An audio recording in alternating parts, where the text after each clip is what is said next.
Hey there, TikTok, how's it going? So, 3 days into Trump ordering National Guard into Portland, and they haven't showed up yet. It's almost like the building wasn't under siege and those poor officers were having to fight off the Mongol hordes called Antifa, and it was all a pretext for something else. What do you mean, something else?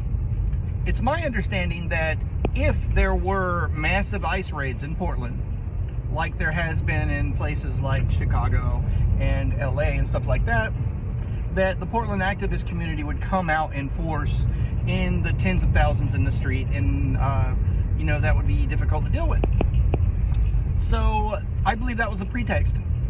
I think that they're waiting and they're going to pair these National Guard members with ICE raids, and of course they're going to ring the ICE building, the detention center down there on Macadam, with National Guardsmen.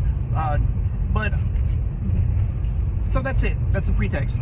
My thoughts about that is about the deployment of National Guard. I see a lot of stuff showing a tiny little clip of a National Guard colonel talking about how he's going to protect Portland citizens from ICE or whatever, or like safeguard people's civil rights.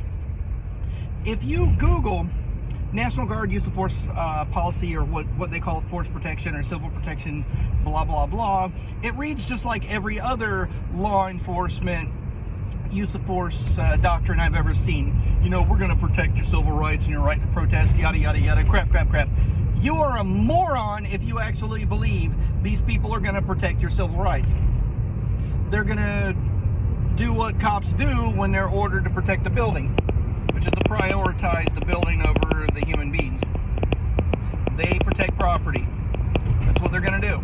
Okay, when you see them line up around the federal building on Macadam, this is what you're going to see.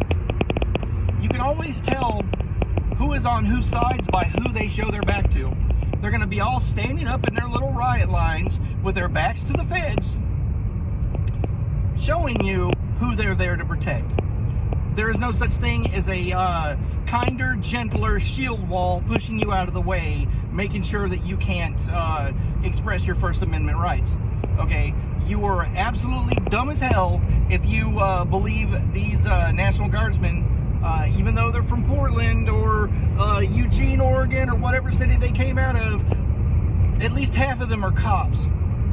How many times have you seen regular law enforcement abusing their power and abusing people on the street?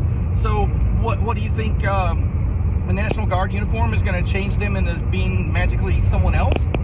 Just food for thought.